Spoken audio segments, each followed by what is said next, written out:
Unresolved trauma brings out a lot of shame, a lot of feelings.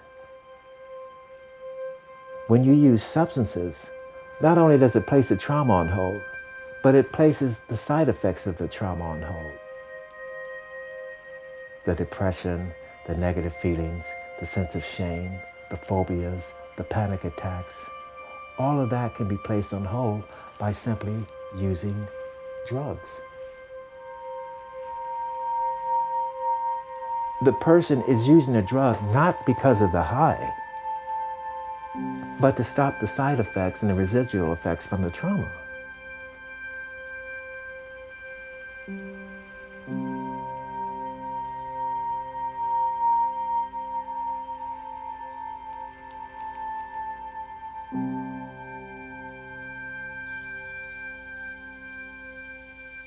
But Linda and my family could see me deteriorating because then, I'd fall into depression. I was always quitting or changing jobs, just very unstable.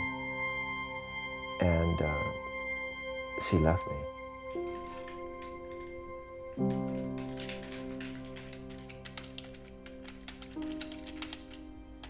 She left me because I was unmanageable using drugs. Binging on crack then, so I was stealing from the family and being irresponsible, addictive behaviors, lying, stealing, cheating. And so she had enough, and rightly so. Things started really going down when Linda left. And this was around the time that the crack epidemic hit Los Angeles. It's like crack just rained down. It's like there's crack every goddamn where.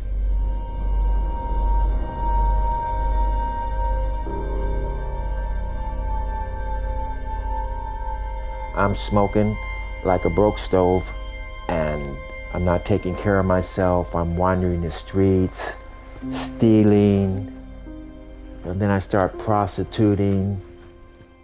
My mental health was all over the place, in and out of institutions, jails, county jails. That cycle would just go on and on.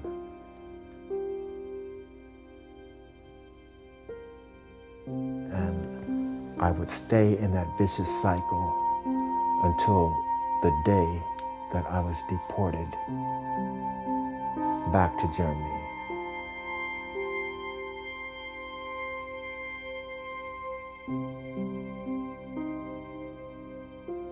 When I got deported and come to a whole different country, it scared me because although I felt like I didn't have any roots to begin with, I'm clearly on my own now.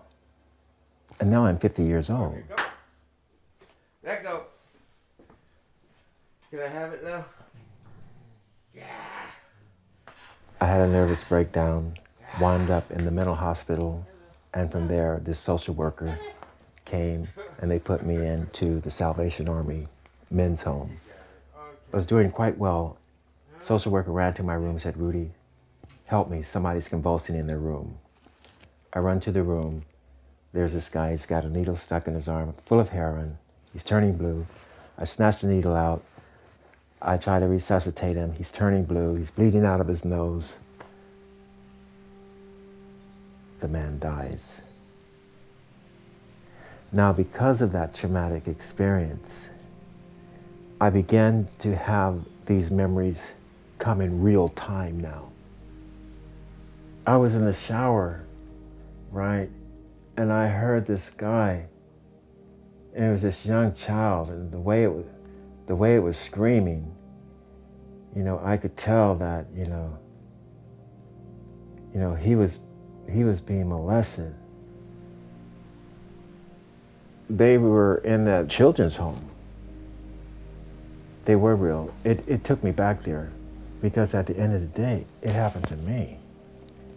And there was nobody there to protect me or to help me. It was just terrible in Germany. No, I didn't like it at all. And so when I went to London, I was homeless and I was sleeping outside of St. Martin's Church. And all of a sudden, I felt somebody putting something in my hand, and I looked at it, it was a fiver, and it was this young lady, and she gave me a hug, and then she gave me a sandwich.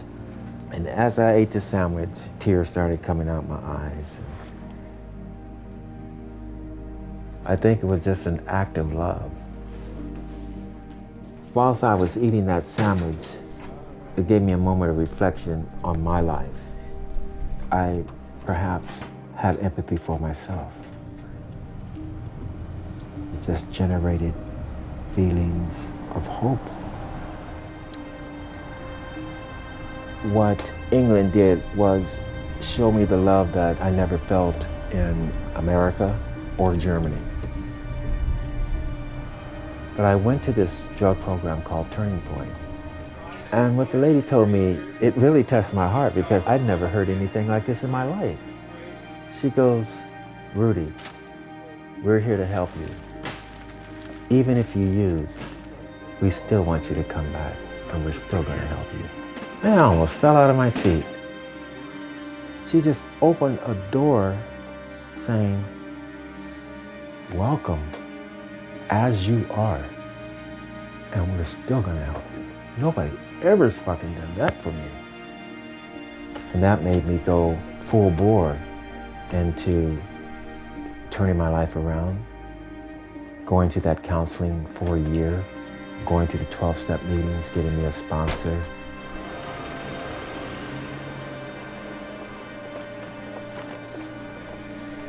Treated like somebody that was worth something.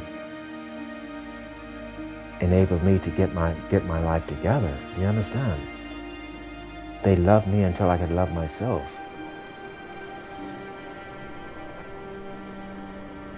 I never in my life, have been stable as much as I've been now.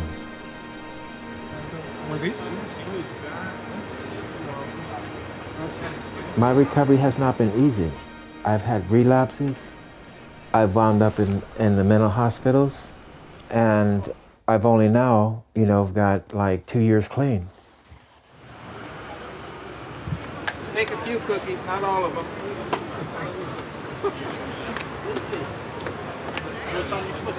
No sandwiches. Grab you a couple. I believe I'm an inspiration, and that's how I want to go out in this world. So when I die, and on my tombstone, I want to read, Rudi was an inspiration. That'll make me happy.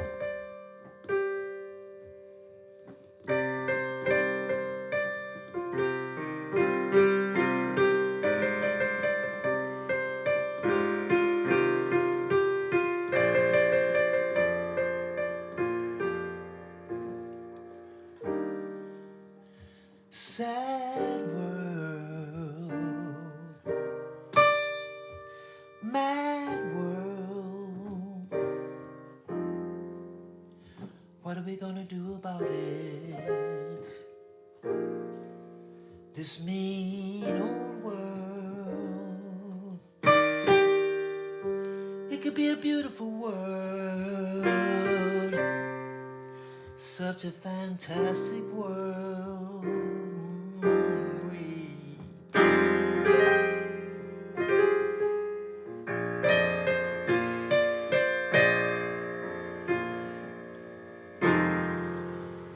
See, I don't know about you, but I know what I'm gonna do in this beautiful world, in this sad world. I'm gonna spread a little love